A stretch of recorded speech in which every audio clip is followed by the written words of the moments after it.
Hello नमस्ते श्री स्वामी समर्थ. कसे आहात तुम्ही सर्व? तुमचं सर्वांचं स्वागत आहे तुमच्या आपल्या आवडत्या चॅनल लक्ष्मीस लाईफ अँड स्वामी सेवामध्ये. अनंतकोटी ब्रह्मांड नायक राजाधिराज योगीराज श्री स्वामी समर्थ महाराजांच्या चरणी त्रिवार वंदन करून आजच्या व्हिडिओला सुरुवात करूया. आज एका ताईचा खूप सुंदर अनुभव मी तुमच्यासाठी घेऊन आली आहे आणि तो अनुभव खूप म्हणजे महत्त्वाचा आणि खरंच खूप सुंदर आहे. तर जास्त न बोलता ऐकूया त्या ताईंचा अनुभव. ताई अनुभव सांगताना खूप भावुक झाल्या आणि त्यांनी सांगितलेला ह्या त्यांचा अनुभव. श्री स्वामी समर्थ.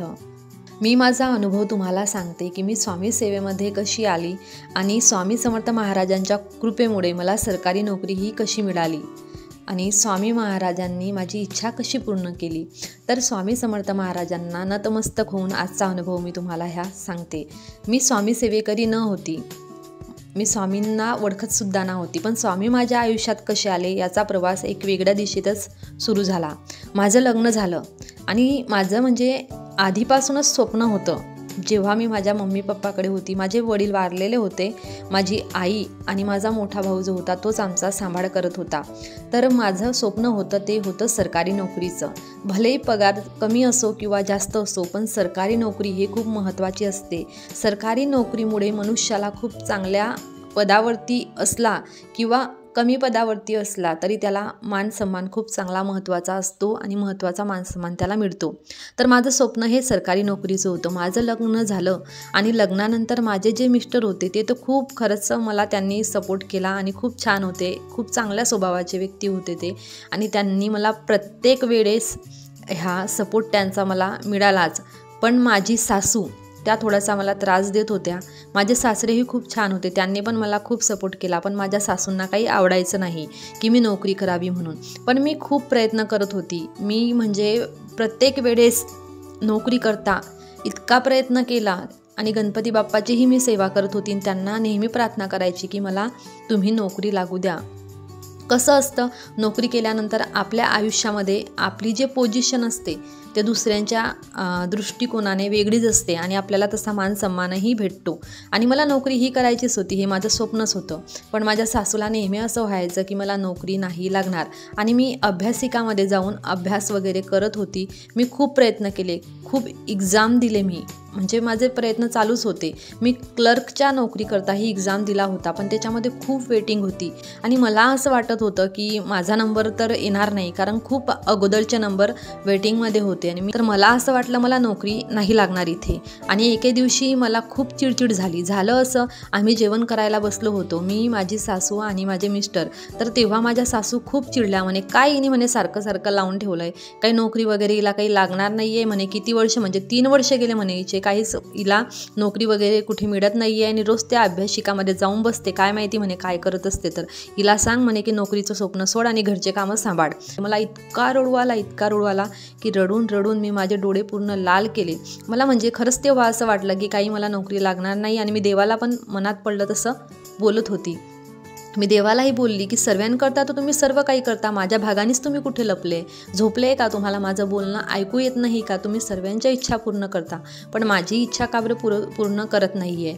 आणि नेमकं घडलं असं की त्याच दिवशी माझा भाऊ मला भेटायला आला आणि त्या दिवशी माझं मूड हे थोडं खराबच होतं. म्हणजे मी खूप रडली होती त्या दिवशी आणि मी नक्की केलं होतं की मी आता कुठेही जाणार नाही, मी अभ्यासही करणार नाही आणि मला नोकरी नाही करायची. आता मी घरी राहून घरच सांभाळेल. तर तेव्हा माझा भाऊ आला, तो मला बोलला काय झालं म्हणे तुला, तू कशाला रडते? मी तेव्हा त्याला सर्व सांगितलं की माझ्या सासूबाई असं म्हणतात आणि आता मला खरंच वाटत नाही की मला नोकरी वगैरे लागेल म्हणून. तर तो बोलला कधीही ना हिंमत हारायची नाही म्हणे. आणि मेन कसं आहे, त्यांना असं वाटतंय ना की तुला नोकरी नाही लागणार, तर तू त्यांना काही करून दाखव. तू त्यांना सिद्ध नको करू की त्या खरं बोलत होत्या. 3 वर्षापर्यंत तू इतकी मेहनत केली आणि जर का त्यांच्या बोलण्यावरून तू हे सोडून देशील तर हे तू चुकीचं करते. आणि मनुष्याच्या जीवनामध्ये हे सुखदुःख हे येतच असतात आणि असं नाही आहे की पहिल्या वेळाच ट्राय केलं तेव्हाच तुला रिझल्ट त्याचा मिळून जाणार आहे. असफलता हे येतच असते आणि ते कसं आहे माहिती आहे का, एखादा व्यक्ती आपल्या आयुष्यामध्ये याच्याच करता असतो की तो आपल्याला बोलावा आणि त्याच्या बोलण्याने आपल्याला म्हणजे काहीतरी असं मनाला लागावं आणि आपण त्याला सिद्ध करून दाखवावं. तर तुझ्या सासूच्या शब्दांना चुकीचे न घेता तू त्यांना सिद्ध करून दाखव की तू नोकरी करू शकते आणि तुला नोकरी हे लागेलच. तू माझ्याकडे बघ. आणि एक महत्त्वाचं तुला हे सांगतो, म्हणजे माझ्या भावाने मला तेव्हा सांगितलं की तू सर्वात आधी तर स्वामीची सेवा चालू कर. तर मी तर इतकं ऐकलं नाही त्याचं, पण त्यांनी मला व्यवस्थित समजवलं की बघ, तुम्ही माझंही आयुष्य पाहिलं, माझ्या आयुष्यामध्ये किती उतार चढाव झाले. आणि खरंच त्याच्या आयुष्यामध्ये म्हणजे तो आणि त्याची मिसेस म्हणजे माझी वहिनी त्यांचे खूप भांडणं व्हायचे. आणि थोडे दिवस तर माझी जी वहिनी होती ती तिच्या आईकडे चालली गेली, ते येतच नव्हती. म्हणजे फारकतपर्यंत त्यांचा विषय गेला होता. खूप भांडणं व्हायचे, खूप म्हणजे त्यांच्यामध्ये काही शांतताच राहिली नव्हती. पण जसा जसा तो स्वामी सेवा करू लागला तसं तसं त्याच्या जीवनामध्ये खूप फरक पडला. आणि तो मला देखील बोलला की तू सुद्धा स्वामी सेवा कर. स्वामी सेवा केल्याने तुझ्याही आयुष्यामध्ये बरेचसे बदल येतील आणि काही जास्त करायचं नाही, तारक मंत्र म्हण. मी त्याला बोलली मला तारक मंत्र येत नाही. तेव्हा तो मला बोलला तू मोबाईलमध्ये तारक मंत्र लाव किंवा मोबाईलमध्ये तारक मंत्र ऐक आणि हळूहळू ऐकता ऐकता तो पाठांतर तुला होऊन जाईल. तेवढं तू कर. तारक मंत्राचं जे पाणी असतं ना, म्हणजे तारक मंत्राचं जे पाणी म्हणजे त्याचं आपण तीर्थ बनवतो ते सुद्धा तू घ्यायचं चालू कर. त्याच्यानंतर तुला खरंच बघ अनुभव येतो की नाही येतो स्वामीचा. आणि जो स्वामी सेवेकरी असला ना त्याला एक जिद्द असतेच की आपण तर करतोच आहे पण दुसऱ्याकडूनही स्वामी सेवा करून घ्यायची. तर त्यांनी मला सांगितलं, पण माझ्याजवळ तेव्हा मोबाईल नव्हता आणि तो मला बोलला तू एक काम कर, तुला येत नाही तू मोबाईल घे आणि मोबाईलवरती तू रोज ऐकत जा तारक मंत्र आणि तारक मंत्राचं तू तीर्थ पण बनवून रोज घेत जा. तर माझ्याकडे तर मोबाईल नव्हता, माझ्या मिस्टरांकडे मोबाईल होता. तर ते नोकरीवरती जायचे आणि मला तो काही भेटत नव्हता. तर मी त्यांना बोलली की मला मोबाईल हवा. तर माझी सासू काय बोलली, मोबाईल वगैरे काही भेटणार नाही म्हणे. आणि मेन कसं आहे माहिती का, आमच्या परिवारामध्ये माझ्या मिस्टरांजवळ मोबाईल होता ते मला देत होते, पण माझ्याकडे मोबाईल राहावा हे माझ्या सासूला वाटत नव्हतं. कारण आमच्या घरी हे अलाउडच नव्हतं की मी मोबाईल जास्त घेऊन बसू म्हणून. तर माझी सासू बोलली मोबाईल वगैरे काही भेटणार नाही आणि ज्यांना मोबाईल घ्यायचा आहे ना त्यांनी त्यांच्या स्वतःच्या पैशांनी घ्यायचा किंवा नोकरी करा आणि मोबाईल घ्या, कोणी पैसे नाही म्हणे आपल्याकडे इतके. खूप त्या मला टोंट मारून बोलत होत्या. मग माझे मिस्टर तेव्हा बोलले आता थोडे दिवस जाऊ दे. पण झालं काय, मी माझ्या भावाला बोलली होती तर तोच आला आणि त्याने मला मोबाईल घेऊन दिला. आणि त्या मोबाईलच्या माध्यमातून मी तारक मंत्र आणि तारक मंत्राचं तीर्थ बनवत होती आणि तारक मंत्र हे स्मरण करत होती, ऐकत होती आणि हळूहळू मला ते पाठांतरसुद्धा झालं. मला असं झालं की मी रोज तारक मंत्राचं तीर्थ बनवून घ्यायची आणि खरंच मी हळूहळू खूप पॉझिटिव्ह व्हायला लागली. आणि घडला एक असा चमत्कार त्या टायमामध्ये, मी जे क्लर्कची एक्झाम दिली होती त्याच्यामध्ये माझा नंबर लागला. त्याचं मला ऑर्डर आलं की मला जॉब तिथे लागलेली आहे. मी खूप खुश झाली. म्हणजे मी जे स्वप्न पाहिलं होतं त्या पायरीची ती जॉब नव्हती, पण तरी ती सरकारी होती, ते माझ्याकरता खूप महत्त्वाची होती. आणि मी नक्की केलं की हे तर मी होकार देणारच आहे क्लर्कच्या नोकरीला आणि मी तिथेही जाऊन प्रयत्न करेल की त्याच्यापेक्षा वरच्या पोस्टवरती मी जाऊ म्हणून.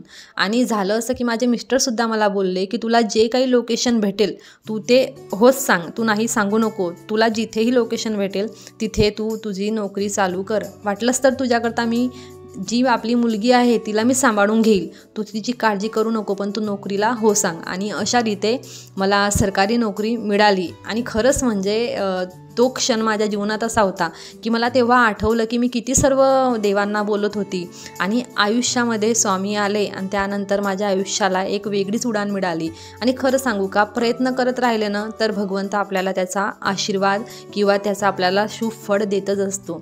तर कधीही प्रयत्नाला हारू नये, नेहमी प्रयत्न करत राहा.